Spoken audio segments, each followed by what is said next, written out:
జై శ్రీమన్నారాయణ. భగవద్బంధువులందరికీ స్వాగతం. మీ అందరికీ భాద్రపద పూర్ణిమ శుభ సందర్భంగా అనేక మంగళశాసనాలు చేస్తున్నాం. ఈవేళ నుంచి చాతుర్మాస్య కార్యక్రమాన్ని ఇక్కడ మేము ఆరంభం చేసుకుంటున్నాం. చాతుర్మాస్యం అంటే 4 నెలలు చేసే ఒక అనుష్ఠానం అన్నమాట. అది ఆషాఢ పూర్ణిమ నుంచి కార్తీక పూర్ణిమ దాకా 4 నెలల కాలం చెయ్యాలి అనేది నియమం. అయితే దాన్ని పెద్దల యొక్క ఋషుల యొక్క అంగీకారాన్ని అనుసరించి పక్షాన్వై చతురః మాసాన్ అనే ఒక విశేష ధర్మాన్ని అనుసరించి 2 నెలల కాలంలో ఒక్కొక్క పక్షాన్ని ఒక్కొక్క నెలగా దానిని భావించి చేసుకోవచ్చును అనేది ఒక నియమం ఉంది. అందులో కూడా మొదటి 2 నెలలు, మధ్య 2 నెలలు, చివరి 2 నెలలు ఇలా చెయ్యొచ్చును అనే నియమాన్ని అనుసరించి చివరి 2 నెలల కాలాన్ని ఇక్కడ మేము ఈవేళ ఆరంభం చేస్తున్నాం. ఎందుకోసమనంటే చరిత్రకి వన్నె తేగలిగే ఒక అద్భుతమైనటువంటి కార్యక్రమం మనకి రాబోయేటటువంటి ఫిబ్రవరి నుంచి 2వ తారీఖు నుంచి 14వ తారీఖు దాకా జరగబోతోంది. 1000 సంవత్సరాల క్రితం భూమి మీద పాదం మోపి సమతా సిద్ధాంతాన్ని లోకానికి తెలియచేసి భగవంతుడి సంతానం ఈ సకల ప్రాణికోటి కూడా. అందుకోసమనే ఎవరి విషయంలో కూడా మనం హెచ్చు తగ్గుల్ని చూడటానికి వీల్లేదు. అందరినీ కూడా సమానంగా గౌరవించాలి, ఆదరించాలి. ఎవరెవరైతే శ్రద్ధ కలిగిన వాళ్ళు ఉంటారో వాళ్ళందరికీ కూడా సమాజంలో గౌరవంగా బ్రతికేటటువంటి అధికారము, హక్కు ఉన్నాయి అనే విషయాన్ని మొదటిసారి చరిత్రలో ప్రపంచానికి చాటి చెప్పినటువంటి మహదాచార్యులు శ్రీ శ్రీ శ్రీ భగవద్ రామానుజాచార్య స్వామి 1017లో వారు అవతరించి 1137 దాకా అంటే 120 సంవత్సరాల కాలం వారు ఈ భూమిని పావనం చేస్తూ ఉన్నారు.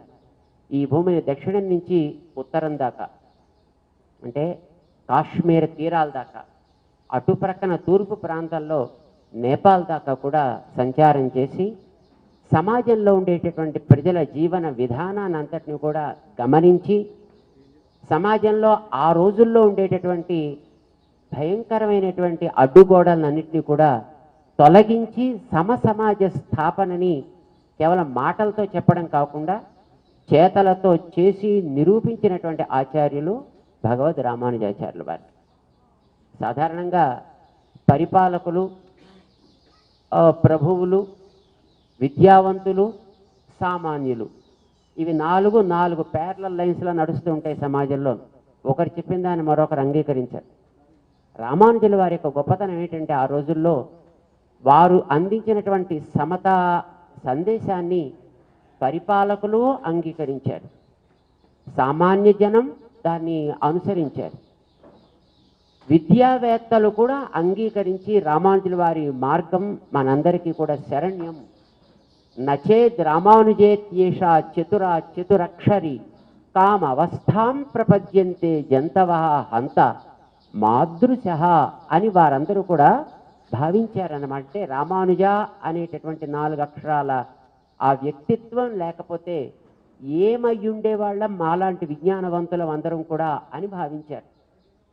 వారి జీవితానికి గొప్పతనాన్ని ఆపాదించడం అనేది ఏం లేదు, కానీ ఉన్న గొప్పతనంలో ఒక్క విషయాన్ని మనం అందరం కూడా సమాజంలో ఈవేళ నలుగురికి చాటి చెప్పాల్సినటువంటి అవసరం ఉంది. రామానుజుల వారికి చిన్న వయసులోనే అద్భుతమైన ప్రతిభ, పాఠవాలు ఉండేవి. అలాంటి మహనీయులు సుమారు వారు 40వ పడిలోకి ప్రవేశించిన తర్వాత సన్యాసాశ్రమాన్ని స్వీకరించాక గురువు ద్వారా విన్న అర్థమే మంత్రము యొక్క ప్రభావాన్ని మనకి అందిస్తుంది అనే ఒక శాస్త్ర నియమాన్ని పాటించడం కోసమని వారుండే శ్రీరంగం దగ్గర నుంచి సుమారు 150 మైళ్ళ దూరంలో ఉండేటటువంటి తిరుకోస్ట్యూర్ అని ఈవేళ పిలుస్తూ ఉండేటటువంటి ఊరికి పాదయాత్రలో నడిచి వెళ్ళేవారు మంత్రం వారి దగ్గర నుంచి వినాలి అని. కానీ గురువుగారు అంత సులభంగా చెప్పేవారు కాదు ఆ రోజుల్లో. మంత్రాన్ని బ్రాహ్మణులకి తప్ప మిగతా ఉండేటటువంటి వాళ్ళల్లో కూడా ఆడవాళ్ళకు కూడా మంత్రాన్ని చెప్పడానికి వీల్లేదు. మిగతా వాళ్ళ సంగతి ఇంకేం చెప్పాలి కనుక ఎవరికి మంత్రాన్ని వినే అధికారం లేదు అనేటటువంటి చాలా గట్టి నియమాలు ఆ రోజుల్లో ఉండేవి. వింటే చెవుల్లో సీసం కరిగించి పోసేయాలనేంత దారుణమైనటువంటి నియమాలు ఉండేవి. రామానుజులంతటి వారికే మంత్రం వినాలి తెలుసుకోవాలి అని అనుకుంటే ఒకసారి వెడితే ఇప్పుడు కాదయా తర్వాత చెప్తాం, మళ్ళీ వెడితే అబ్బాయి ఇప్పుడు కాదయా తర్వాత చూస్తాం, ఇలాగా 18 సార్లు వారిని తిప్పారు. అయితే వారు ఏమాత్రము కూడా నిరాశ చెందకుండా గురువుల మీద ఏ రకమైనటువంటి వ్యతిరేక అభిప్రాయాన్ని పెట్టుకోకుండా వారి యొక్క సహనాన్ని పరీక్షించడమా లేక తమ సహనాన్ని పరీక్షించడమా అన్నట్టుగా 18 సార్లు తిరిగితే గురువుగారికే గుండె కరిగి రామానుజుల వారికి మంత్రాన్ని ఇవ్వడానికి అంగీకరించారట. కానీ కొన్ని వాగ్దానాలు తీసుకొని, ఈ మంత్రాన్ని ఎవ్వరికీ చెప్పను, ఈ వాగ్దానం నువ్వు చేస్తే అప్పుడు నీకు మంత్రం ఇస్తా ఉన్నారు.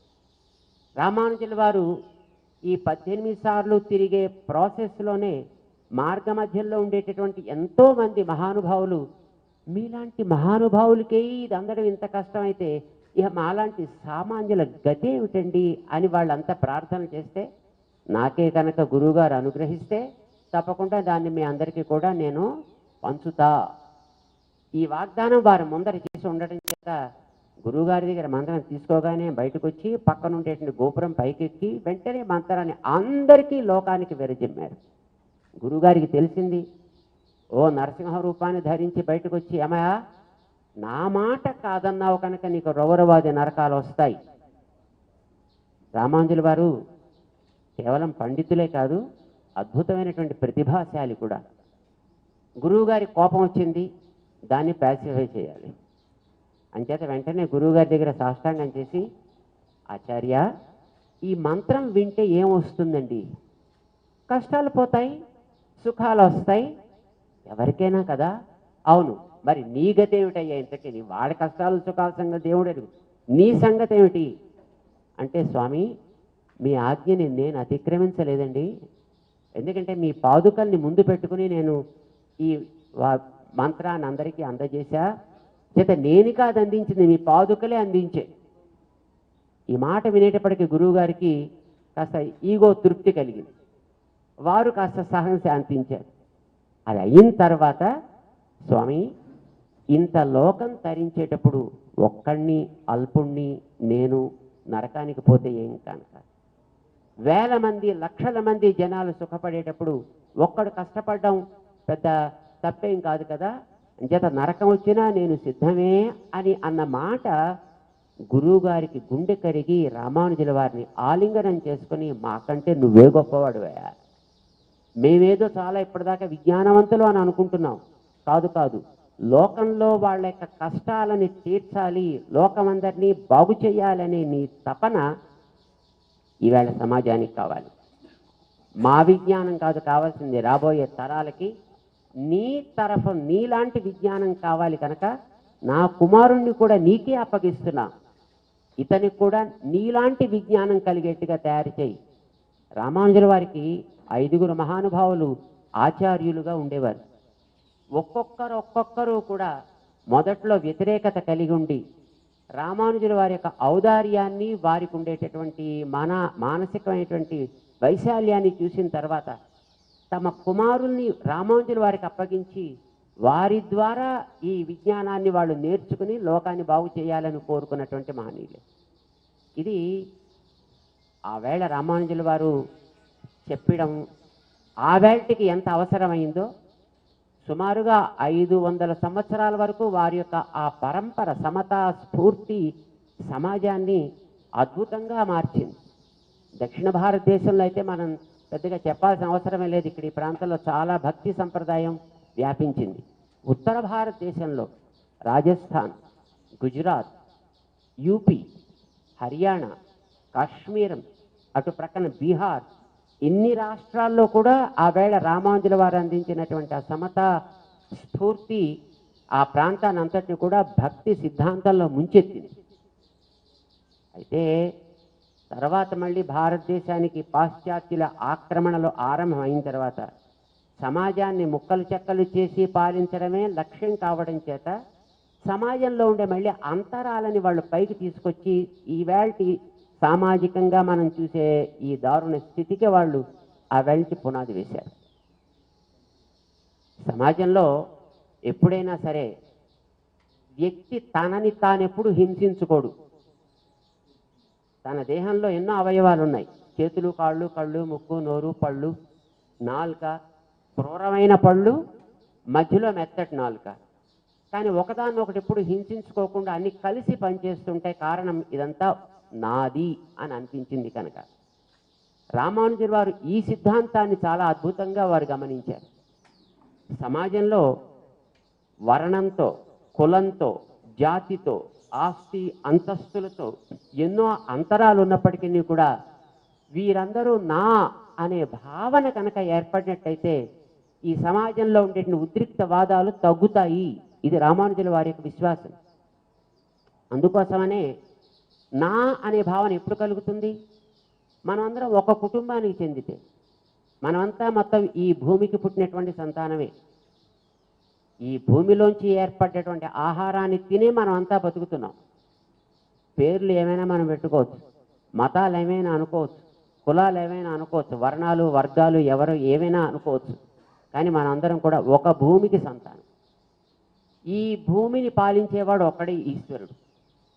కనుక మనమంతా కూడా ఒక దైవానికి సంబంధించినటువంటి పిల్లలము అనే భావన కలిగితే ఎదట వ్యక్తిలో ఏవైనా కొన్ని లోపాలున్నా వాటిని మావాడే కదా అని వెనకేసుకు రావాలని అనిపిస్తుంది, లేదా సవరించి బాగు చేయాలి అనేనా అనిపిస్తుంది. ఇదే సిద్ధాంతానికి శరీరి భావ సిద్ధాంతము అని పేరు. రామానుజాచార్యుల వారు ఈ సిద్ధాంతాన్ని లోకానికి అందించి, ఆయన మనం అందరం కూడా ఒకే భగవంతుడికి చెందిన సంతానమయ్యా, సోదరులు.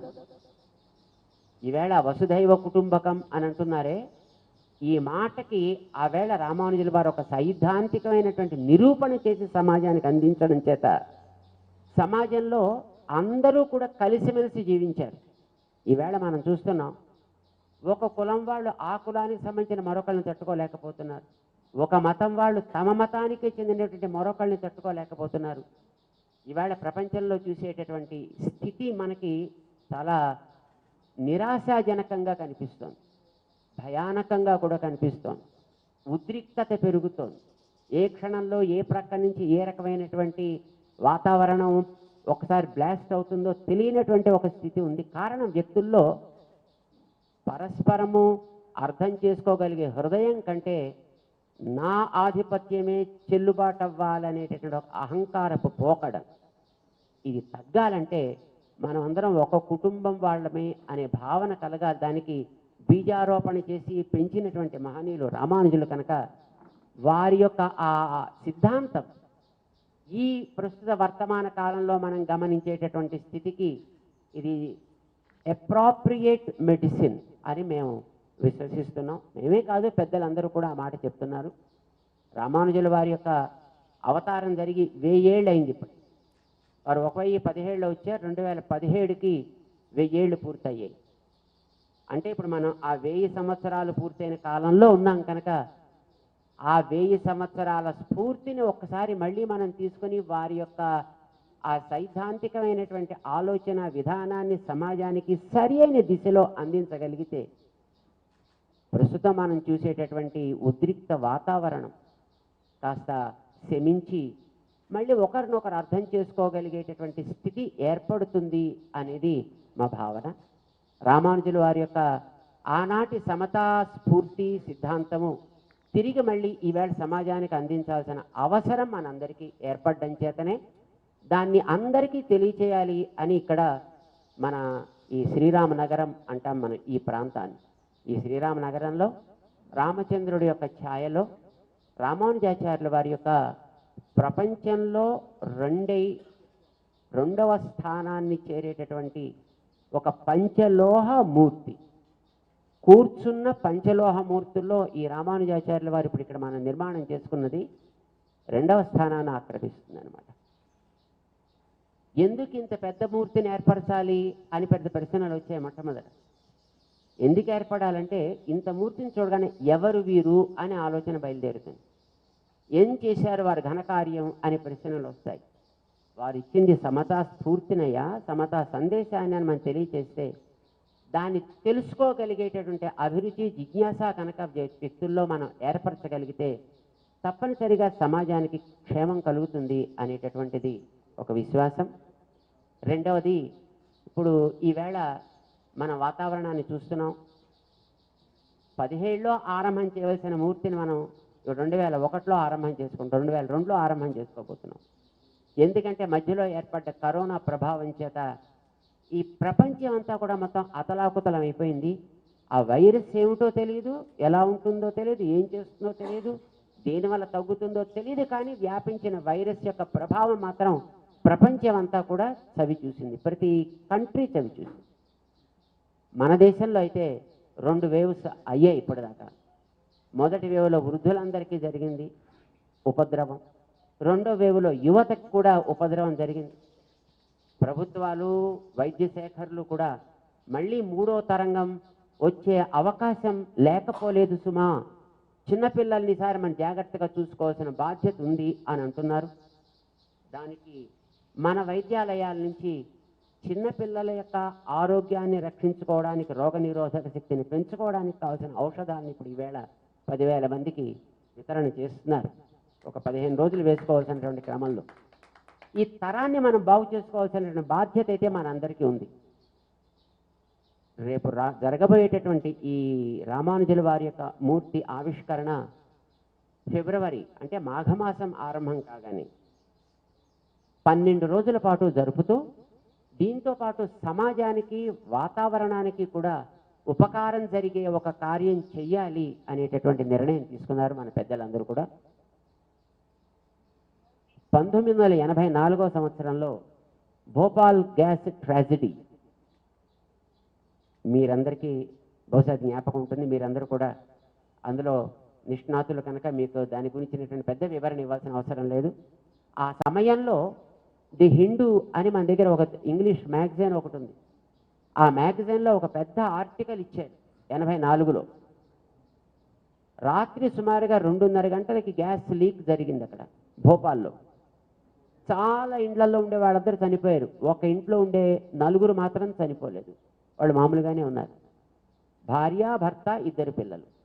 ఎందుకని తర్వాత పరిశీలన చేస్తే ప్రతిరోజు కూడా ఉదయము సాయంకాలం వాళ్ళకి ఆవు నేతితోటి హోమం చేసుకునే అలవాటు ఉండడం చేత రాత్రి చేసిన హోమపు పొగ ఇంట్లో వ్యాపించి ఉన్నందువల్ల వాళ్ళకి ఏం కాలేదు. ఇది అప్పుడు హిందూలో రాసినటువంటి ఆర్టికల్. ఇది ఎంతో కాలంగా మన పెద్దలు చెప్తున్నటువంటి వాస్తవమే అయినప్పటికీ కూడా అప్పుడు దాని యొక్క ప్రభావాన్ని ఆ పత్రిక ద్వారా సమాజం తెలుసుకుంది. ఇప్పుడు మనం రేపు జరగబోయే 12 రోజుల కార్యక్రమాల్లో 1035 కుండాలని ఏర్పాటు చేసి దాంట్లో స్వచ్ఛమైనటువంటి ఆవు నేతిని సేకరించాలి. సుమారుగా 2 లక్షల కిలోల ఆవు నెయ్యి సేకరించాలి. ఆవు నెయ్యి అంటే మళ్ళీ జెర్సీల నుంచి తీసినటువంటి కాదు. ఆవులంటే అసలు అవి కానే కావు. ఆవులంటే మూపుర ఉండాలి, మెడ కింద గంగడోలు ఉండాలి, అప్పుడే దానికి ఆవు అని అంట. అలాంటి ఆవుల నుంచి పాలు సేకరించాలి. ఆ తర్వాత పాలలోంచి క్రీమ్ తీసి వెన్న చేయడం కాదు, పెరుగు చేసిన తర్వాత దాంట్లోంచి వెన్న తీసి అప్పుడు నెయ్యి చేయాలి. దాన్నే మనం నెయ్యి అని అంటాం. ఇదివరకు రోజుల్లో అట్లా చేసేవారు. కానీ ఇప్పుడు అది చెప్పుకోవాల్సినటువంటి ఒక దౌర్భాగ్యపు స్థితి వచ్చింది బయట పరిస్థితులు మారడం చేత. మన ప్రాంతాల్లో అలాంటి ఆవులు, అన్ని ఆవులు దొరకడం అసంభవం. అందుకోసమనే ఇప్పటికి కూడా ఇంకా అట్లాంటి గోవంశాన్ని కాపాడుతుండేటటువంటి ఉత్తర భారతదేశంలోంచి అటు రాజస్థాన్లో పథమేడ అని ఒక ప్రాంతం ఉంది, అలాగే గుజరాత్లో కొన్ని ప్రాంతాలు ఉన్నాయి, హర్యానాలో కొన్ని చోట్ల ఉన్నాయి, మధ్యప్రదేశ్లో ఉన్నాయి, పూణే దగ్గర ఉన్నాయి. దేశవాళీ ఆవుల్ని సంరక్షణ చేసేటటువంటి సంస్థలు అక్కడ కొన్ని ఉన్నాయి. వాళ్ళ దగ్గర నుంచి ప్రత్యేకించి మనం వ్యక్తులు వెళ్ళి వాళ్ళతో పాటు ఉండి ఆ పాలల్ని కాయించి తోడు పెట్టించి దాంట్లోంచి వెన్న తీసి నెయ్యి చేసి అప్పుడు ఇక్కడికి దాన్ని తీసుకొచ్చి అలాంటి నేతితోటి 12 రోజులు కూడా హోమ కార్యక్రమం జరగడం ద్వారా వచ్చే పొగ ఈ పర్యావరణంలో మనకి కనిపించకుండా వ్యాపించిన వైరస్ అంతటిని కూడా అది అరికట్టగలుగుతుంది. ఇది 12 రోజులు చేసేటటువంటి కార్యక్రమం. ఈ కార్యక్రమాన్ని మనం ఆ సందర్భంగా లక్ష్మీనారాయణ క్రతు అనే పేరుతో ఏర్పాటు చేసుకుంటున్నాం. ఇది బయట ఏర్పడేటటువంటి ఒక పరిశుద్ధి. ఎంత బయట సహకారం ఉన్నా మనిషి లోపల ధైర్యం అనేది లేకపోతే ఈ బయట మందులు ఏం పెద్దగా పనిచేయవు. అందుకోసమని వ్యక్తి లోపల కూడా ఒక మానసికమైనటువంటి ధైర్యాన్ని ఏర్పరచడం కోసమని ఇక్కడ ఒక ఆ 12 రోజుల కార్యక్రమాల్లో అందరి చేత ఎవరెవరైతే పంచ సంస్కార దీక్ష తీసుకున్నటువంటి వాళ్ళు ఉంటారో అలాంటి వాళ్ళందరినీ కూడా కూర్చోపెట్టి కనీసం ప్రతిరోజు 1,00,00,000 సార్లు నారాయణ అష్టాక్షరి మహామంత్రాన్ని జపింపచేయాలి. ప్రతిరోజు ఉదయం పూట 6 నుంచి 7 గంటల దాకా 1,00,00,000 సార్లు జపం జరుగుతుందన్నమాట. వేద నియమం ప్రకారం జరిగే జపంలో 10వ వంతు హోమం జరగాలి. అంటే ప్రతిరోజు కూడా 10 లక్షల సార్లు హోమం జరుగుతుంది అదే మంత్రంతో. కార్యక్రమం మొత్తం పూర్తి అయ్యేటప్పటికీ 1,00,00,000 హవన మహాక్రతువు కూడా ఇందులో పాటు ఒక భాగంగా జరుగుతుంది. ఇది వ్యక్తిలో స్థైర్యాన్ని నిర్మాణం చేసుకోవడం కోసమని మనం చేసే కార్యక్రమం అన్నమాట. రామానుజుల వారి మూర్తి ప్రతిష్టాపనతో పాటు సమాజానికి మన వ్యక్తిత్వానికి కూడా ఒక పుష్టిని కలిగించాలి అనే ఒక లక్ష్యంతో ఈ కార్యక్రమాన్ని ఏర్పాటు చేస్తున్నారు. 5,000 మంది ఋత్విక్కులు ఈ కార్యక్రమంలో పాల్గొని 4 వేదాలతోటి హవనాదులు, రామాయణం భాగవతం లాంటి గ్రంథాలతోటి కూడా హవన కార్యక్రమాలు ఈ 12 రోజుల్లోనూ కూడా జరపాలి అనేటటువంటిది ఒక నిర్ణయం. దీంతో పాటు 4 వేదాల్లో ఇప్పుడు మనకి లభించేటటువంటి శాఖలు ఉన్నాయి. సుమారు 9 శాఖలు ఉన్నాయి వేదాలకు సంబంధించి. మొత్తం 1131 శాఖలు. అందులో అన్నీ చాలా వరకు లోపించిపోయాయి. ప్రస్తుతం మనకు ఒక 9-10 మాత్రం లభిస్తున్నాయి. అన్ని శాఖల్ని కూడా ఇక్కడికి మనం ఆహ్వానించి వారి యొక్క పారాయణల్ని ఈ 12 రోజుల్లోనూ కూడా జరపాలి అనేది కూడా ఒక నిర్ణయం.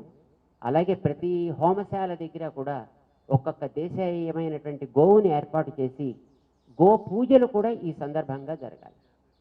ఎందుకంటే భూమిని మనం పూజించి ఆ భూమి యొక్క ప్రసన్నతని మనం తీసుకోవాలి అని అంటే గోవు ద్వారా పొందాలి అని మనకి శాస్త్రాలు చెప్తున్నాయి. అంటే గోవుని భూమికి ప్రతీకగా భావిస్తారు.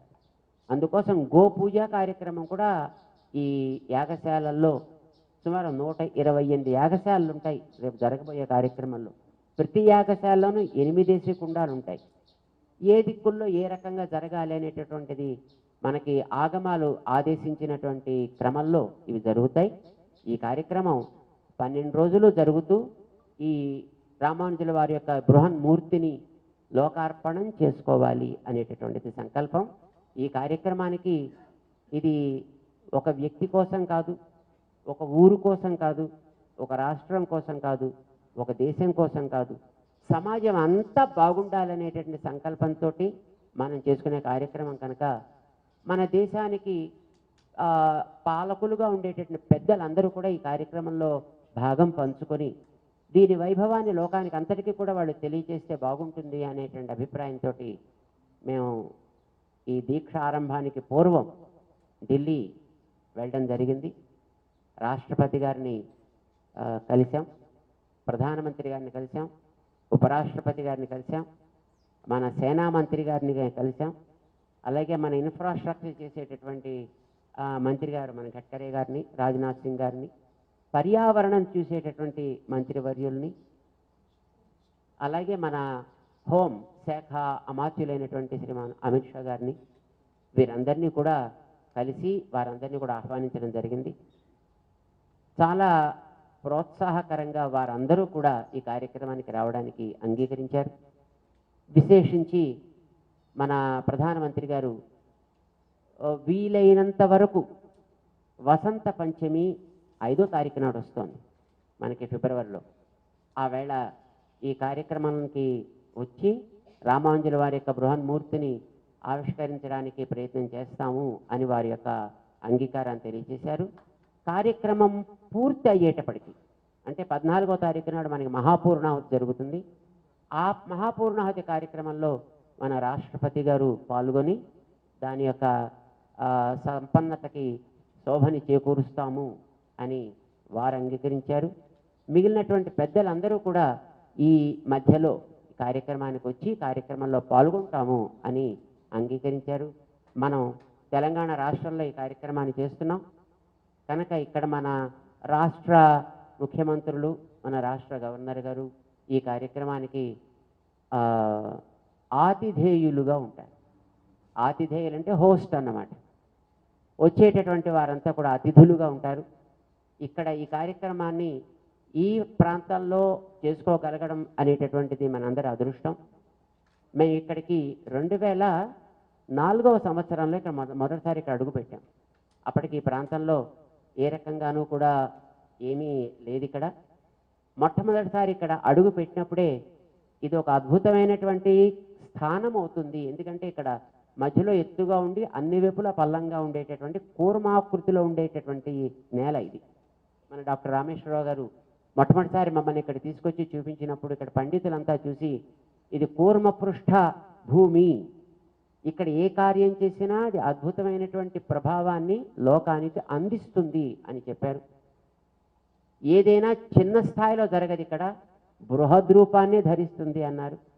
అది వాస్తవం అని ఒక్కొక్క సన్నివేశం తెలియజేస్తోంది. మొట్టమొదటి ఇక్కడ మన దివ్య సాకేత క్షేత్రాన్ని ఏర్పాటు చేద్దాం అనుకున్నప్పుడు చిన్న ఆలయం, దానికి ఒక పెద్ద హాల్, చక్కగా ధ్యానం చేసుకోవడానికి వీలయ్యేట్టుగా ఉండాలి అని అనుకున్నాం. ఒక బృహత్తరమైనటువంటి ఆలయంగా అది రూపుదిద్దుకుంది. ఓం నమో వెంకటేశాయ నామాల్ని రాయాలి అందరూ కలిసి అని అనుకున్నాం. 1100 కోట్ల సార్లు ఆ వెంకటేశ్వర నామాన్ని రాసినటువంటి పత్రాలన్నీ ఇక్కడ తీసుకొస్తే ఆనంద విమానాన్ని ఏర్పాటు చేసి ఇక్కడ మనకి ఆగ్నేయం దిశలో ఆనంద విమాన నిర్మాణం చేయడం జరిగింది 2011లో. అయితే అప్పటికి ఈ ఆశయం లేదు. కానీ వెంకటేశ్వర నామం రాగానే వెంకటేశ్వర స్వామి గురువుగా భావించిన మహనీయులు రామానుజాచార్యులు వారు. చరిత్ర మీ అందరికీ కూడా తెలిసి ఉంటుంది. రామానుజాచార్యుల వారు వెంకటేశ్వర స్వామికి శంఖ చక్రాలని సమర్పణ చేసి వారికి ఊర్ధ్వపుండ్రాన్ని అలంకరించి శిరస్సు మీద ఈవేళ మనం చూసేటటువంటి తేయినటువంటి కిరీటాన్ని అలంకరించి ఈయన సాక్షాత్తు పద్మావతి పతి అయినటువంటి శ్రీమన్నారాయణుడు అనేది ఎస్టాబ్లిష్ చేశారు.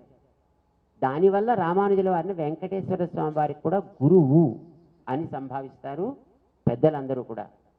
దానికోసమనే రామానుజుల వారి యొక్క మూర్తి వెంకటేశ్వర స్వామి సన్నిధిలో వెంకటేశ్వర స్వామి హృదయ స్థానానికి రామానుజుల వారి పాదాలు తాకే అంత ఎత్తులో అక్కడ ఈశాన్యముల భాష్యకారుల సన్నిధి అనే పేరుతో అక్కడ ఏర్పడి ఉంది.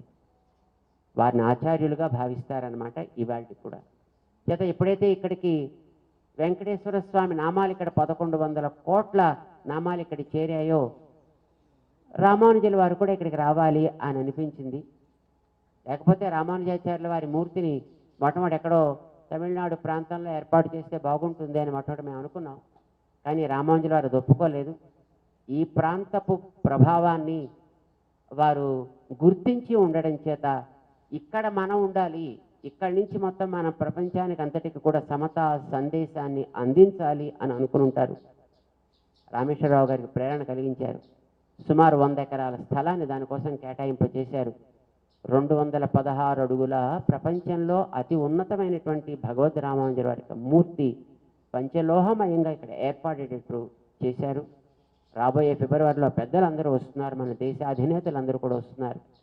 అన్ని రాష్ట్రాల నుంచి కూడా చీఫ్ మినిస్టర్స్ని, గవర్నర్స్ని, జస్టిస్, అలాగే ఈవేళ ప్రపంచానికి ఎంతో ఉపకారం చేస్తూ ప్రాణాలని కాపాడుతూ ఉండేటటువంటి వైద్య శాఖలని కూడా ఆహ్వానించి వారందరికీ కూడా ఇక్కడ ఈ సందర్భంగా మనం మన వంతు కృతజ్ఞతను తెలియజేసుకోవాలి అనేటటువంటిది కూడా ఇందులో ఒక ప్రధానమైనటువంటి అంశం. ఈ కార్యక్రమం సమాజానికి అందరికీ కూడా తెలియడం అనేటటువంటిది చాలా ప్రధానమైనటువంటి అంశం. మరి తెలియాలంటే అందించేటటువంటి వాళ్ళంతా మరి మీరే కదా.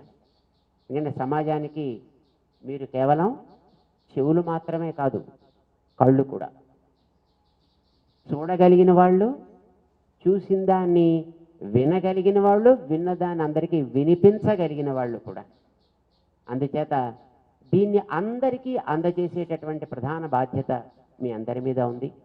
ఇది మన అదృష్టం చేత తెలుగు రాష్ట్రంలో మనం చేసుకుంటున్నప్పటికీ కూడా ఇది తమిళ ప్రాంతం అయితేనేమి, కన్నడ ప్రాంతం, కేరళ ప్రాంతం, ఒడిశా ప్రాంతం, పంజాబీ, బెంగాలీ, మరాఠీ, కాశ్మీరీ, భోజ్పూరి, ఇలాగా మన దేశంలో ఎన్ని భాషలు ఉన్నాయో అన్ని ప్రాంతాల వారికి కూడా ఈ సందేశం అందాలి.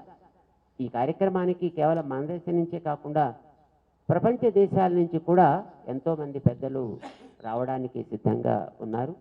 వారందరికీ కూడా ఇప్పుడు ఆహ్వానాల్ని మన కార్యనిర్వాహకులు పంపిస్తున్నారు.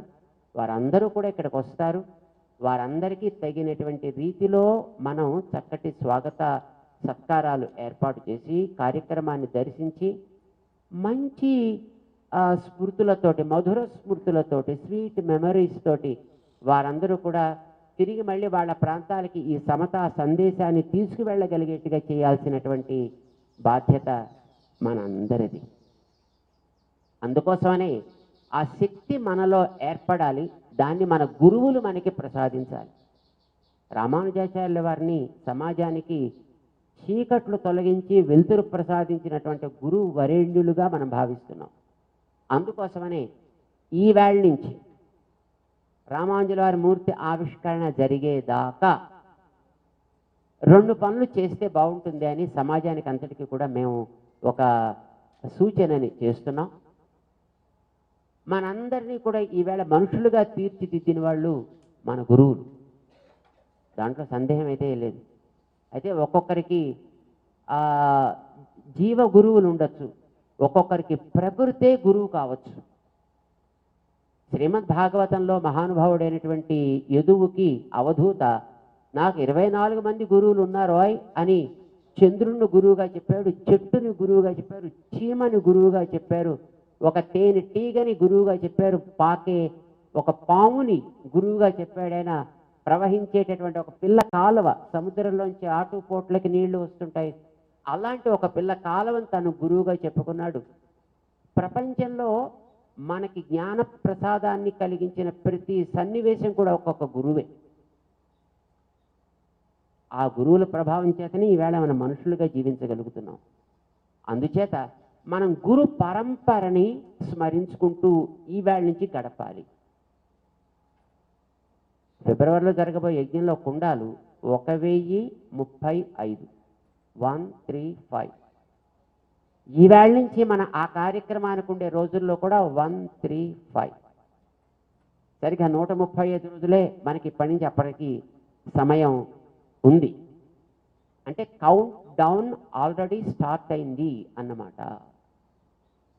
ఇప్పటి నుంచి మనం ఏం చేయొచ్చు? సమాజానికి అందరికీ మేము ఒక అప్పీల్ ఇస్తున్నాం.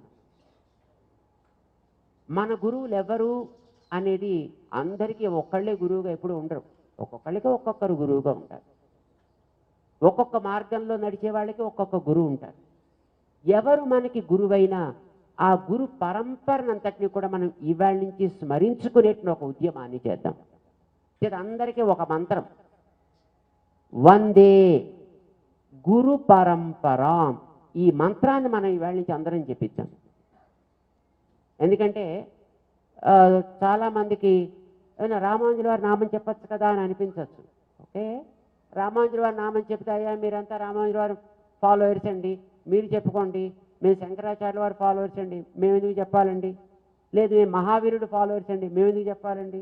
లేదండి మేము లెనిన్ గారి ఫాలోవర్స్ అండి, మేము ఎందుకు చెప్పాలండి? లేదు మేము మరి ఇంకో లీడర్ గారి ఫాలోవర్స్ అండి, మేము చెప్పాలి అని అనిపిస్తుంది. ఎవరిని ఫాలో అవుతున్నా ఆ పైన మనకి మార్గదర్శనం చేసిన వారు మన గురువు అవుతారు తప్పనిసరిగా. ఆ గురువు నుంచి మన దాకా అందిన జ్ఞానం ఒక పరంపరలో అందింది. ఆ పరంపర దృఢంగా ఉండాలి, మనకి శక్తిని ఇవ్వాలి, మన ద్వారా 10 మందికి ఉపకారం జరిగేటట్టు చేయాలి. అంచేత మనందరికీ ఒకటే మంత్రం, వందే గురు పరంపర, వందే గురు పరంపరాం వందే గురు పరంపరాం. ఇదే మంత్రం మనందరికీ ఈ 135 రోజులు కూడా. ఎవరి గురువుని వారు మనం స్మరించుకుందాం. సమాజానికి హితం కలిగించేవారు ఎవరైనా మనకు ఆదరణీయులే. అందుకే మన వైష్ణవ సంప్రదాయంలో హరిజన్, గిరిజన్, మ్లేచ్ఛ అనే తేడా లేకుండా అందరూ కూడా ఆళ్వార్లుగా, గురువులుగా మన ఆలయంలో ఉన్నారు. దాంట్లో తిరుప్పాణ్ అనేటటువంటి ఒక మహానుభావుడు, ఆయన ఒక హరిజన్. తిరుమంగయాళ్వార్ ఆయన ఒక మ్లేచ్ఛ. భక్తిసార్లు అనేటువంటి ఒక మహానుభావులు ఒక మేదరి. ఎవరైతేనే కనుక భగవద్భక్తి ఎవరిలో ఊటలూరుతూ ఉంటుందో అలాంటి వ్యక్తి ఏ రకమైనటువంటి పుట్టుక కలిగినా అతని పుట్టుకని కాదు చూడాల్సింది, అతని జ్ఞానాన్ని చూడాలి. వ్యక్తికి గుణంతో గొప్పతనం తప్ప జన్మతో కాదు. ఇది రామానుజుల వారి యొక్క సిద్ధాంతం.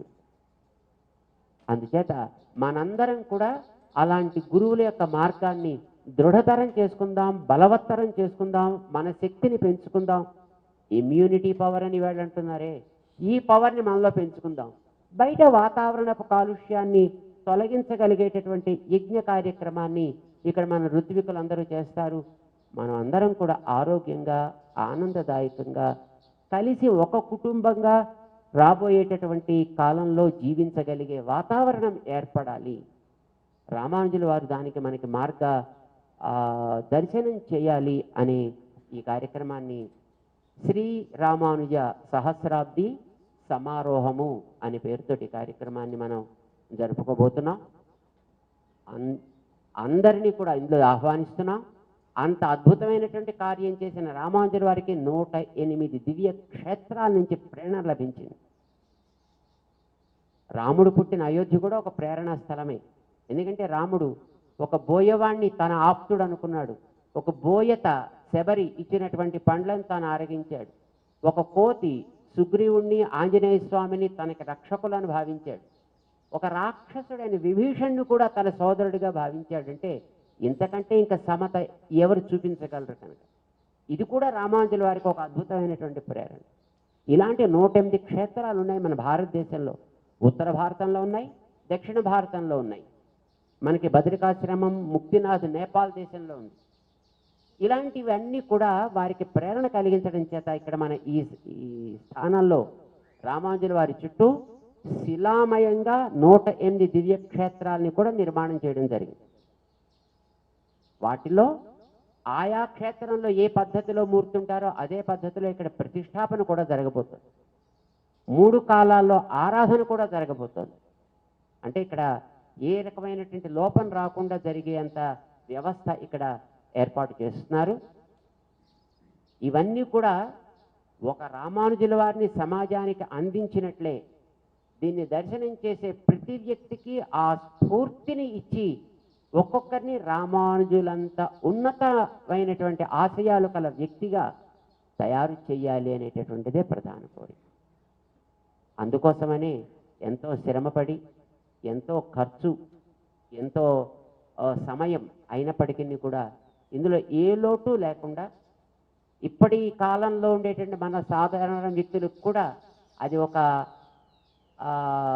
ఎంటర్టైన్మెంట్గా ఉండడంతో పాటు వారికి ఎన్లైటన్మెంట్ కూడా ఇవ్వగలిగేటటువంటి స్థానంగా, సమతా స్ఫూర్తిని ఇవ్వగలిగే కేంద్రంగా దీన్ని తీర్చిదిద్దాలని టెక్నాలజీ కూడా దీంట్లో ఇన్వాల్వ్ చేయడం జరుగుతోంది. మనకి సెల్ఫ్ గైడెడ్ టూర్ దీంట్లో ఉంటుందన్నమాట.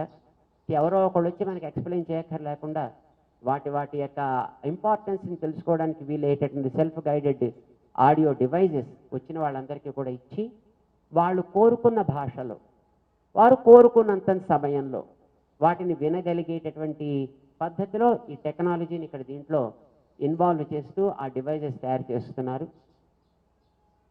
మీరందరూ కూడా ఈ కార్యక్రమానికి మీ వంతు సేవగా, మీ వంతు తోడ్పాటుగా, అంటే కోట్లు ఖర్చు పెట్టారు ఇప్పటిదాకా, సుమారుగా 1200 కోట్ల పైగా దీనికి ఖర్చు చేసి ఇంత అద్భుతమైనటువంటి స్థానాన్ని ఇక్కడ ఏర్పాటు చేశారు. అది మహానుభావులు పెద్దలు వారు చేస్తారు. మనలాంటి వాళ్ళ మనం చేయగలిగినటువంటి సేవ 10 మందికి ఈ సందేశాన్ని అందించడం. దీని లాభాన్ని 10 మంది పొందేటట్టు చేయడం. పెద్ద ఒక బస్తా ప్రసాదాన్ని తయారు చేసి పెట్టుకున్న వాడికి 10 మంది వచ్చి దాన్ని తింటే వాడికి ఆనందంగా ఉండదు, తను కూర్చుని తింటే ఆనందంగా ఉండదు. కనుక దీన్ని అనుభవించాల్సినటువంటి సమాజానికి అంతటికీ కూడా ఈ సందేశాన్ని అందించి వారందరి ద్వారా ఈ లాభం సమాజానికి అందేట్టుగా చేయడంలో మీరందరూ కూడా మీ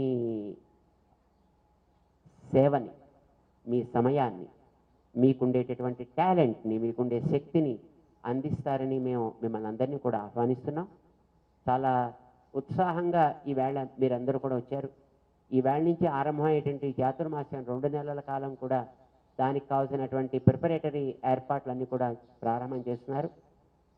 రేపు రాబోయే దసరా నాడు, అంటే విజయదశమి నాడు అన్నమాట, యజ్ఞం జరగాల్సినటువంటి స్థానం ఒక 100 ఎకరాల ఏరియాని దానికోసం డెడికేట్ చేసి పెట్టారు. ఆ స్థానంలో ఆ వేళ కొబ్బరికాయ కొట్టి యాగశాలల యొక్క నిర్మాణాన్ని ఆరంభం చేయడం జరుగుతుంది. అప్పటి నుంచి క్రమంగా మా ఏర్పాట్లన్నీ కూడా జరుగుతాయన్నమాట. మీ అందరికీ కూడా మేము అనేక మంగళాశాసనాలు చేస్తున్నాం. మీ అందరి యొక్క ప్రోత్సాహానికి, ఉత్సాహానికి కూడా మేము చాలా సంతోషపడుతున్నాం. మనందరం కలిసి చేసే ఈ కార్యక్రమం సమాజానికి హితాన్ని కలిగిస్తుంది, ఆరోగ్యాన్ని కలిగిస్తుంది, ఆనందాన్ని అందిస్తుంది అనే పరిపూర్ణ విశ్వాసంతో వాటిని ప్రసాదించాల్సిందే అని మేము భగవంతుడిని ప్రార్థన చేస్తున్నాం. మాకు మా అహోబిల స్వామివారు ఉన్నారు, మా దేవనాథ స్వామివారు ఉన్నారు. ఈ కార్యక్రమానికి అంతటికీ కూడా ప్రధానమైనటువంటి పెళ్ళికొడుకు, దీనికి ప్రధానమైన సంధానకర్త మా డాక్టర్ రామేశ్వరరావు గారు ఉన్నారు. మొదటి నుంచి వారు ఈ కార్యక్రమంలో ప్రధానమైనటువంటి భూమికని నిర్వహిస్తున్నారు. ఇప్పుడు వారితో పాటు వారి టీం అంతా కూడా ఈ కార్యక్రమంలో ఉండి వచ్చేటటువంటి పెద్దలందరికీ కూడా మనం సంతృప్తికరమైనటువంటి ఏర్పాట్లు చేయాలనేటువంటి ఒక మంచి పూనికతోటి, మంచి దీక్షతోటి వారందరూ కూడా ఉన్నారు. మీరందరూ కూడా చక్కగా జాయిన్ అయ్యి ఈ కార్యక్రమాన్ని బాగా చేదురు. కానీ మీ అందరికీ మరొకసారి మేము అనేక మంగళాశాసనాలు చేస్తున్నాం. జై శ్రీమన్నారాయణ. అయ్యా చెప్పండి. చెప్పండి. సనాతన ధర్మంపై విదేశీ మతస్థుల దాడి నిరంతరం కొనసాగుతూనే ఉంది. మనం వేల సంవత్సరాల నుంచి రైట్. అయితే ఈ మధ్యన ఈ విదేశీ మతస్థులు విపరీతమైన ఆరోపణలు చేస్తున్నారు సనాతన ధర్మంపై. దానికి ఓటు బ్యాంక్ రాజకీయాల కోసం పొలిటీషియన్స్ కూడా నానా రకాల ఇబ్బందులు పెడుతున్నారు. అయితే ఈ మధ్యన ఒక చర్చ జరుగుతుంది. హిందూ అనే పదం రామానుజాచార్యుల నుంచే వచ్చిందని. దీనికి మీ సందేశం? హిందూ అనే పదం ఎక్కడి నుంచి వచ్చింది అనేది మనకి ఇంపార్టెంట్ కాదు. ఇప్పుడు ఈవేళ కొంతమందిని చూసి మీరు అమెరికన్స్ అంటున్నారు, దాని ఎక్కడి నుంచి వచ్చింది అని మీరు ప్రశ్న వేస్తారా? జర్మన్స్, ఆస్ట్రేలియన్స్, జాపనీస్ అంటున్నారు, ఎక్కడి నుంచి వచ్చింది పదం అని మనం ప్రశ్నిస్తాం? నో. అది ఒక ప్రాంతంలో ఒక విశ్వాసంతో ఒక పద్ధతిలో జీవించేటటువంటి ఒక జాతి గుర్తింపు కోసం అందించినటువంటి ఒక పదంగా తీసుకోండి, చక్కగా దాన్ని అంగీకరించండి. వీళ్ళందరినీ కూడా ఇక్కడ హిందువులు అని అంటున్నారు, చక్కగా హిందువులుగా వీళ్ళందరూ జీవించాలి అని అనుకుంటున్నారు. ప్రపంచం అట్లా గుర్తిస్తోంది. Accept it as it is. రామానుజాచార్యుల వారు, శంకరాచార్యుల వారు, మధ్వాచార్యుల వారు, అంతకుముందు ఉండేటువంటి వేదవ్యాసుడు, పరాశరుడు, వశిష్ఠుడు లాంటి మహానుభావులు అందరూ కూడా ఇది వేద మార్గంలో సాగేటటువంటి ఒక జాతి.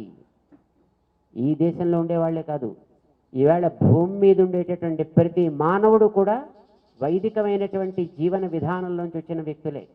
కానీ ఆయా ప్రాంతాలకు వెళ్ళిపోయిన తర్వాత అక్కడ ఉండే వాతావరణ ప్రభావంతో రకరకాల మార్పులకి లోనయ్యాయి. కొత్త భాషలు ఏర్పడ్డాయి, కొత్త జీవన శైలి ఏర్పడింది. ఆ రకంగా వాళ్ళు అక్కడ జీవిస్తున్నారు. లీనియేజ్, ఒక పరంపర అనేది మిగతా ప్రాంతాల్లో పోయింది. అదృష్టం కొద్దీ ఈ భారతదేశంలో ఆ పరంపరకి లోపం రాకుండా దీన్ని కాపాడుతూ వస్తున్నారు అప్పటి నుంచి ఇప్పటిదాకా సాగినటువంటి వ్యక్తులు. మీరు అన్నట్టుగా ఎంతోమంది రకరకాలుగా ప్రయత్నాలు చేసి దీన్ని వక్ర మార్గాలు పట్టించే వాళ్ళు ఉండొచ్చుగాక.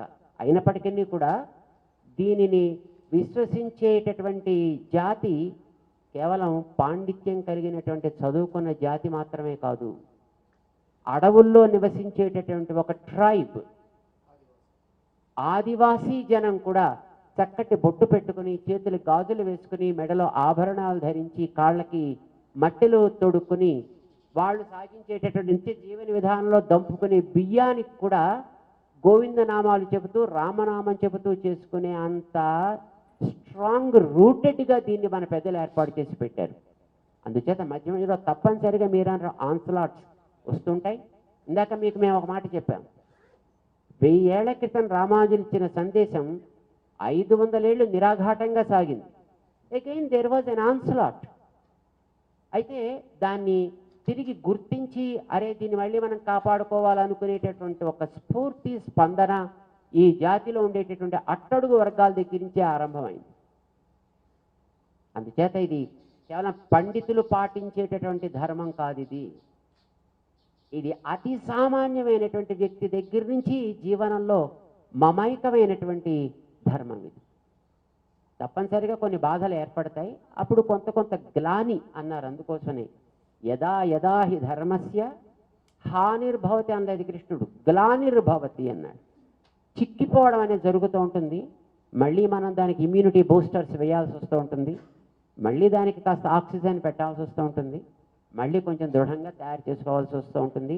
రామానుజుల వారి యొక్క మూర్తి ప్రతిష్టాపన కార్యక్రమం, మనం జరగబోయే సమారోహాలు కూడా అలాంటి బూస్టర్స్ కోసమే మనం చేసుకుంటున్నాం. కనుక ఇది మనందరికీ కూడా అత్యంత ఆవశ్యకమైనటువంటి కార్యక్రమం. రైట్, సంతోషమే. బాగా జ్ఞాపకం చేశారండి మీరు, చాలా సంతోషం. రామానుజుల వారికి ఇప్పుడు ఈ పంచలోహమూర్తిగా చేసినటువంటి 216 అడుగుల మూర్తిని మనం ప్రతిరోజు ఆరాధన చేయడం అనేటటువంటిది బయట నుంచి కుదురుతుంది తప్ప సాక్షాత్తుగా మనం ముట్టుకుని చేయడం అనేటువంటి అంత సాధ్యం కాదు. అందుకోసమని ప్రతిరోజు నిత్యారాధన జరుగుతూ మనందరినీ వారి యొక్క దృష్టిలో ఉంచడానికి వీలయ్యేటట్లుగా ఒక మూర్తిని, 5 అడుగుల మూర్తిని తయారు చేసి మనం ఆ రామానుజుల వారి పెద్ద విగ్రహానికి క్రింద ఉండే 2వ తలంలో, అంటే 2nd ఫ్లోర్లో దాన్ని ప్రతిష్టాపన చేసుకుంటున్నాం. రామానుజుల వారు 120 సంవత్సరాల కాలం జీవించి ఉన్నారు ఆరోగ్యకరంగా. ఇప్పటికీ వారి యొక్క ఆ చివరి శరీరం శ్రీరంగ క్షేత్రంలో సురక్షితంగా ఉంది, నిత్యారాధనలు అందుకుంటుంది. ఇది చాలా ఆశ్చర్యకరమైనటువంటి విషయం, కానీ వాస్తవం. అందుకోసమనే 120కి గుర్తుగా 120 కిలోల బంగారాన్ని మనం ఏర్పాటు చేసి వారి యొక్క నిత్యారాధన మూర్తిని ఏర్పాటు చేయడం జరిగింది. చాలామంది కొన్ని ప్రశ్నలు వచ్చాయి, రామానుజుల వారికి 120 కిలోల బంగారం అవసరమా, సమతామూర్తిగా పేరు పొందిన ఆయన ఈ బంగారం కోరుకుంటారా అని. Never such a kind of great Acharya accepts any kind of luxurious presentations to him. కానీ ఇవాళ సమాజంలో మనం ఉన్నాం, వారు చేసిన ఉపకారానికి లబ్ధిదారుల మనం, వారు అందించినటువంటి సందేశానికి లబ్ధిదారులు మొత్తం ఈ సమాజంలో ఉండేటువంటి అతి సామాన్యమైనటువంటి వ్యక్తులు కూడా. కనుక వారు చేసిన ఉపకారానికి కృతజ్ఞతగా మనకి లభించే వాటిలో ఏది అతి ఉత్తమమైనదో దాన్ని అర్పించడానికి మన బాధ్యత కోరుకోవడం అనేది ఇప్పుడు వారు చేయరు. అందుకోసమనే సామాన్యులు కూడా, చిన్న చిన్న కూలీ నాలి పనులు చేసుకునే వ్యక్తులు కూడా తమ నుంచి ఒక చిన్న బంగారపు ఒక తులమైన దాంట్లో చేరి ఈ మూర్తిలో తమ తరఫున ఆరాధనలు అందుకోవాలనే శ్రద్ధతో అర్పించిన బంగారంతో అలాగ 120 కిలోల బంగారం అయింది. దాంతో ఆ మూర్తిని నిర్మాణం చేయడం జరిగింది. ఆ మూర్తి యొక్క ఆరాధనలు కూడా ఈ 14వ తారీఖు నుంచి మహాపూర్ణాహుతి అయినప్పటి నుంచి అన్నమాట నిత్యం జరుగుతుంటాయి. చాలా చక్కగా మీరు జ్ఞాపకం చేశారు, సంతోషం. దట్స్ రైట్ అమ్మా. ఇంగ్లీష్లో, మరి ఇంగ్లీష్లో చెప్తే మీరు అందరికి అక్కర్లేదు కదా, చెప్పంటారా ఇంగ్లీష్లో మళ్ళీ ఒక మాట? Okay, brief. Okay, that's fine.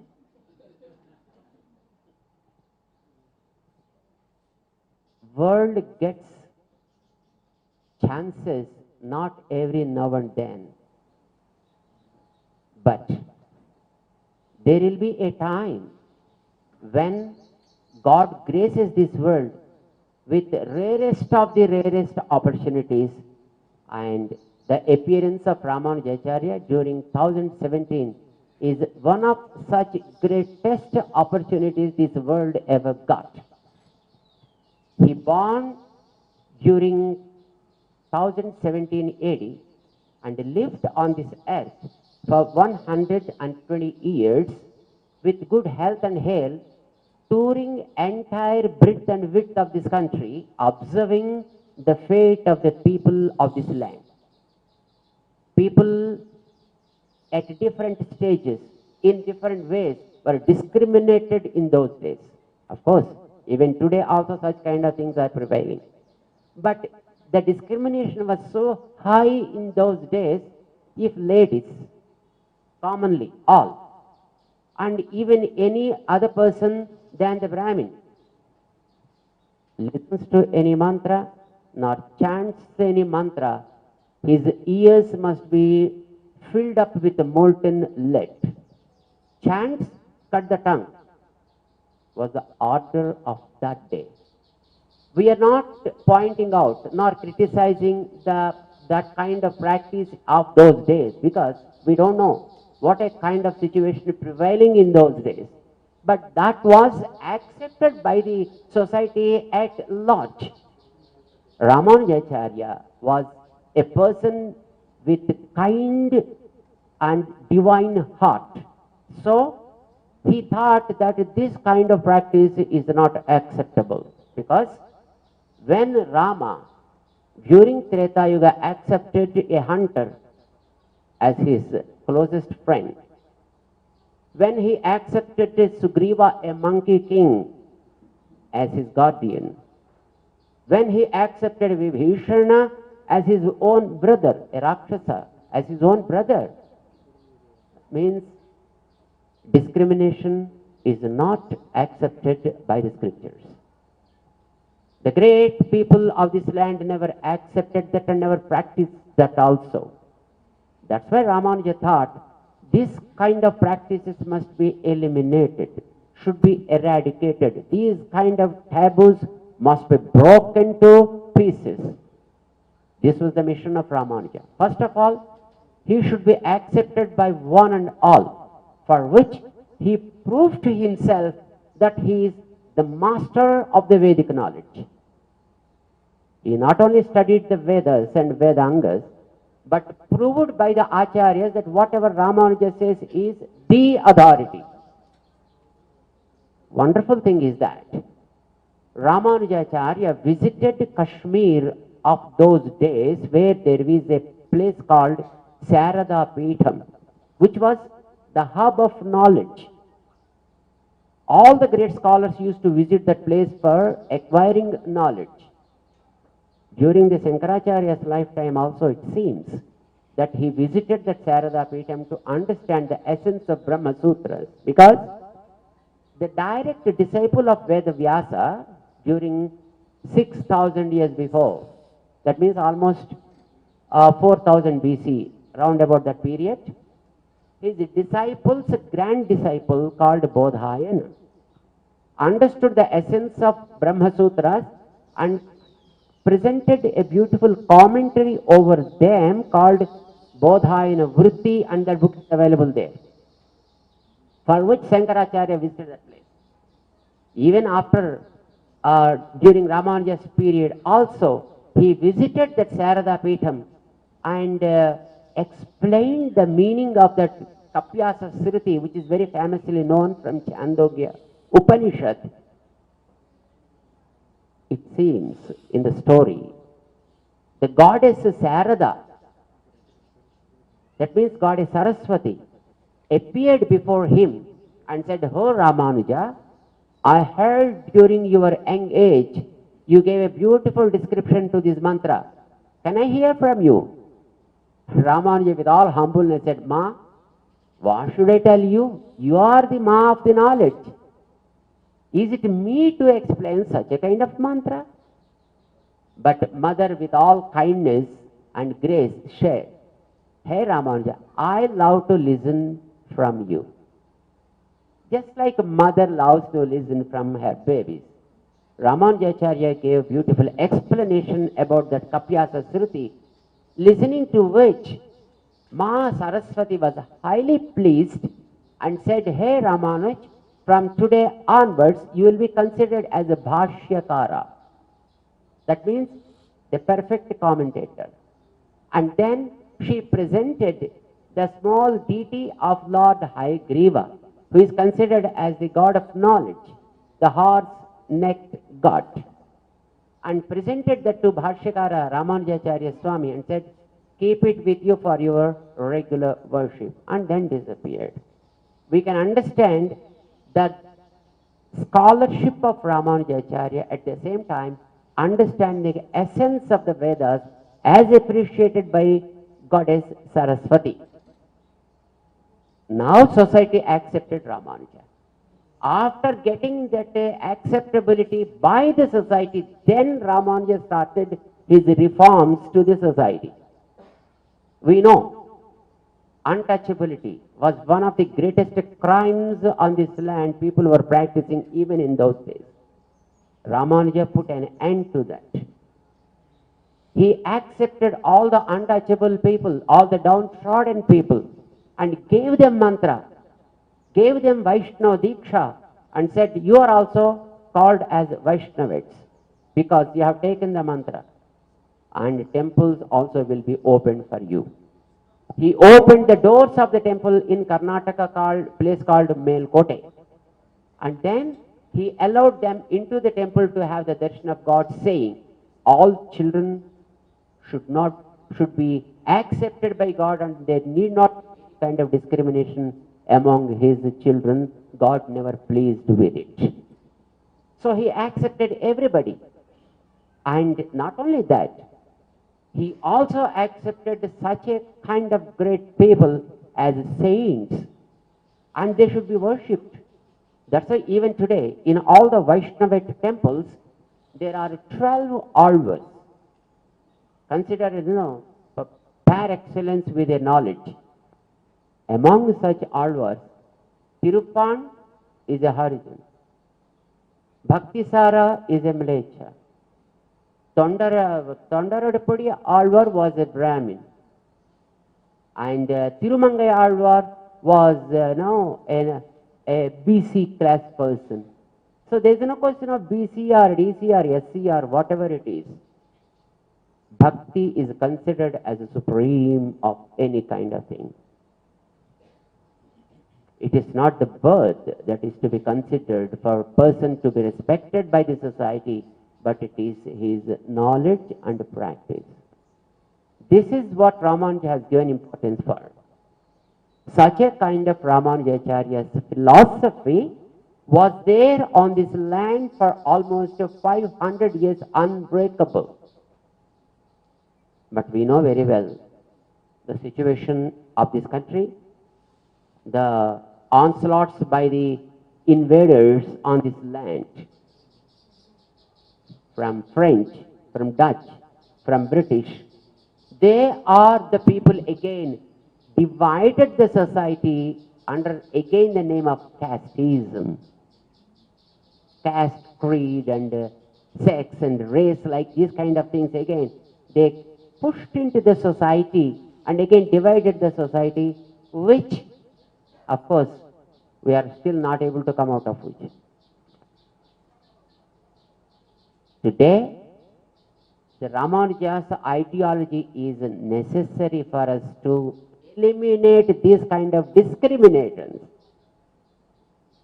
We don't say that we root out the casteism or we root out the colors of the skins, which is practically impossible. I'm born as a black guy, you might have born as a white guy, another person might have born as a gray person. We are not going to change the skin.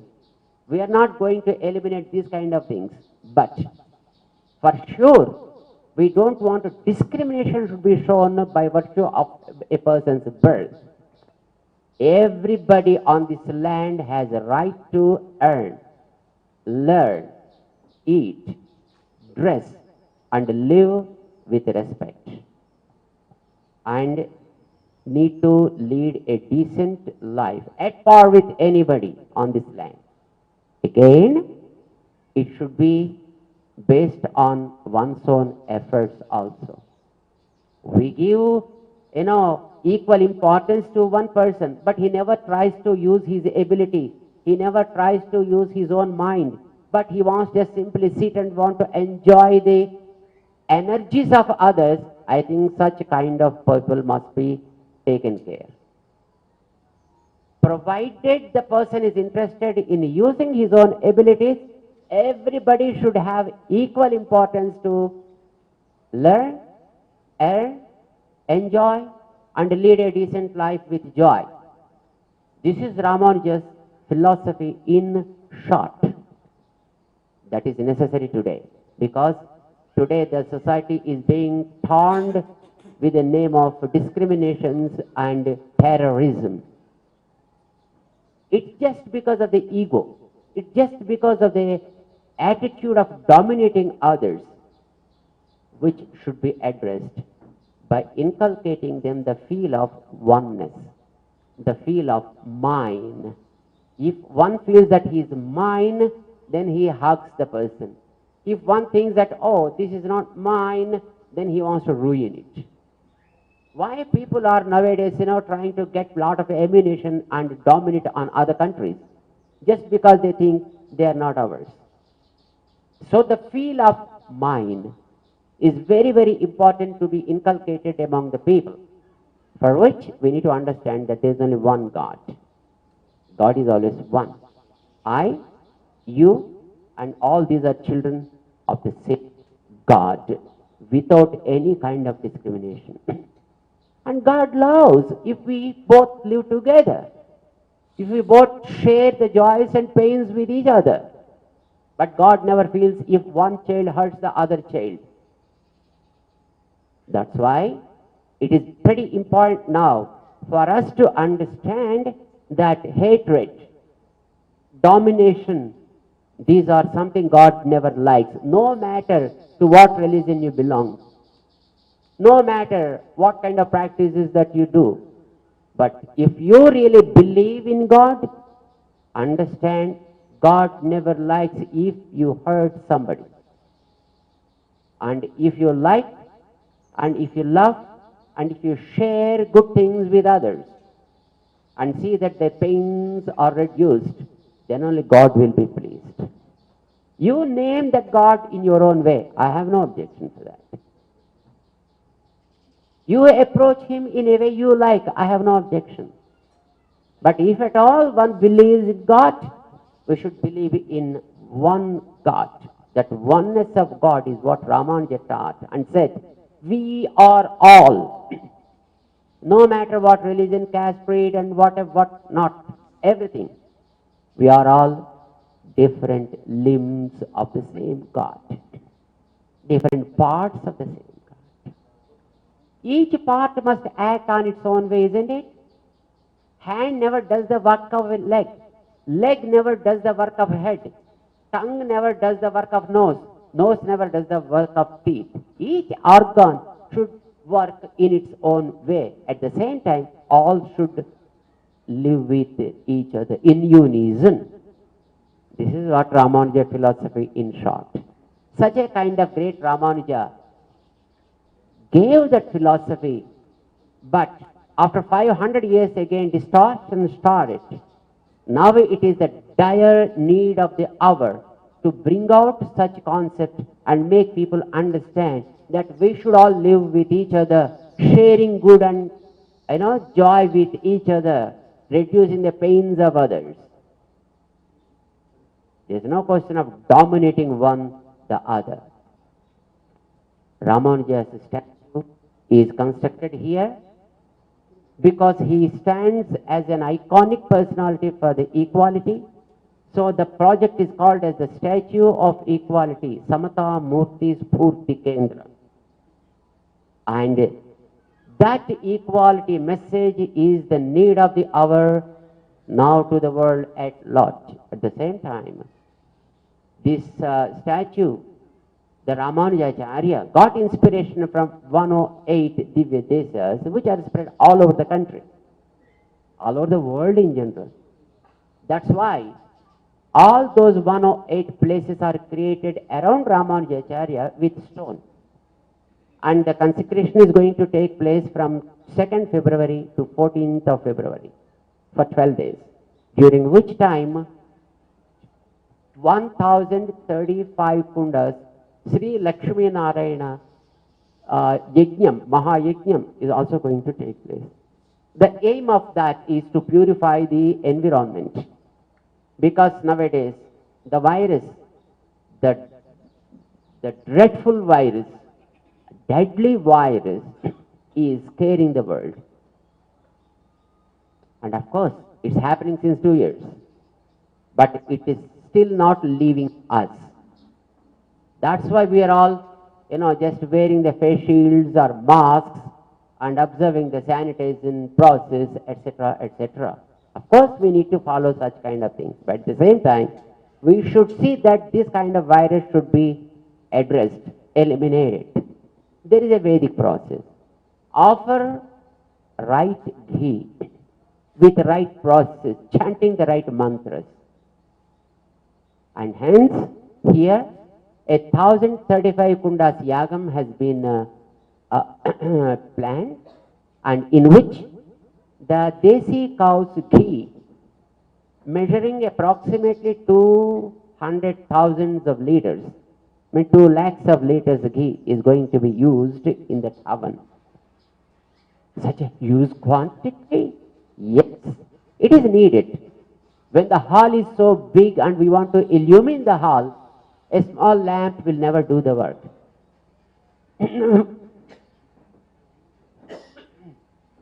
We need bigger lamp. So the virus volume is so high today. To address that kind of virus, we need this 1035 kundas of yaga for 12 days. So that's why it is performed here. Such a kind of ghee is also being procured from different corners of this country, because there are still good cows preserved in many parts of this country. Though in this part of the country, that kind of cows are in extinct, but they are still available in Rajasthan, in Haryana, in Gujarat, in MP, in Pune, like places. So, ghee is being procured from all those places, which is prepared purely in a traditional manner, like culturing the milk as yogurt, and then churning the yogurt and extracting the cream and then boiling it for making ghee. The natural process, healthy process. So such kind of healthy ghee will be used for 12 days during the yagam. And even the firewood also, made of cow dung, is only used during the Havan period, which probably going to be 450,000 kilos of firewood made of cow dung. That's being used in this yagam. But all these are to see that the environment should be purified. And my friends, this is high time for all of us.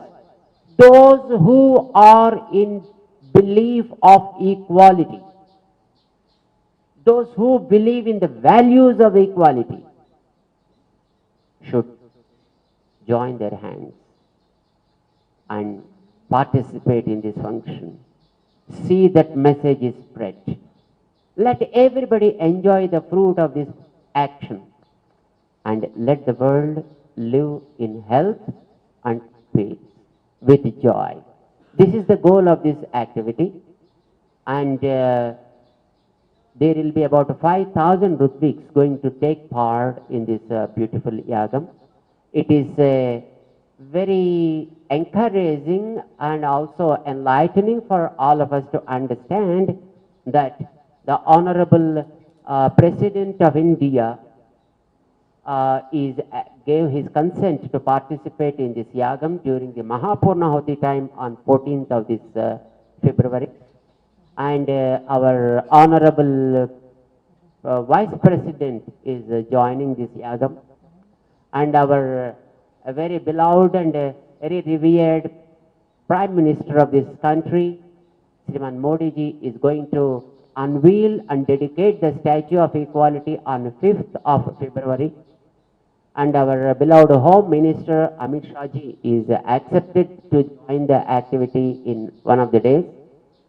And we met with Shriman Rajnath Singh ji and with Nitish Gadkar ji and many other respected ministers and also our Chief Justice of our Supreme Court, Shriman Ramana ji, also accepted, gave his consent to join this event.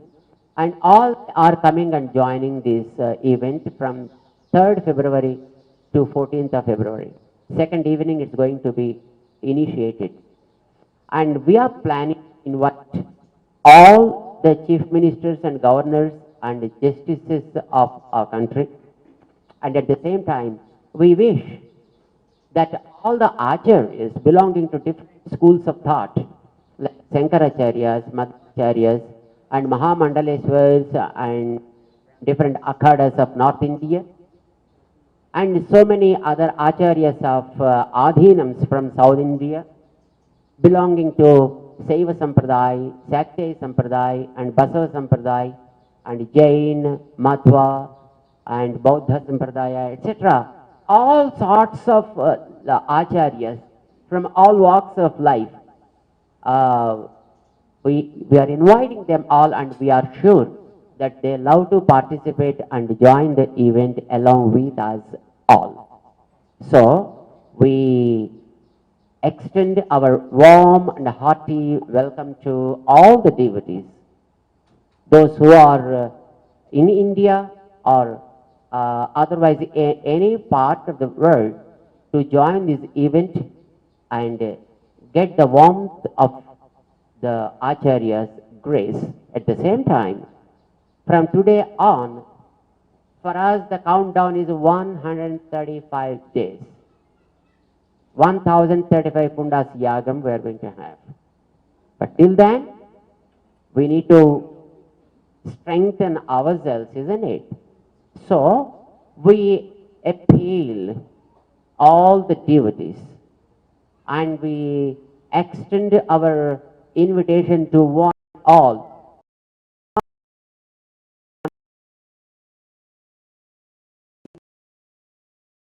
Vande Guru Paramparam. Very simple mantra. Because we are all have gurus with us. And without gurus we are nowhere. And without guru, the brain never works. The mind never gives us good ideas.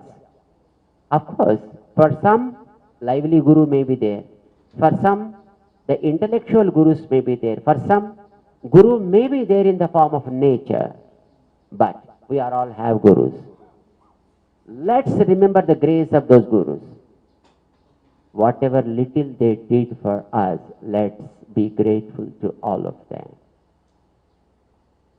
We are living today just because of their grace.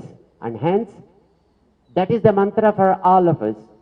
Vande Guru Paramparam. This is the mantra. Let us start chanting this mantra all through, whenever it is possible, whenever we are able to remember, as long as our mind permits us, till the yagam takes place. Of course, this need not be confined to such place, but this is high time for all of us to strengthen our physical ability and intellectual ability as well. Let's use this time and get the grace of them. Let's all join, let's all enjoy, and we welcome you all to join this beautiful event. Dr. Rameshwar Rao Garu, along with all his teams, and there Dr. our Seman Salmeda Lakshmi Narasimha Rao Garu, who is the president of our Jiva, Bhaskar Rao Garu, who is the president of our Raman Sahasrabdi project, and of course our Ahobila Ramanjayar Swamiji, Devanath Ramanjayar Swamiji, and our American representative Sriman Appa Rao Garu Mukamala, and all these are very enthusiastic to present this event to all of you. Let's enjoy. Let's join. Let us join with all our friends and relatives. Jai Shrimanarayan to you all.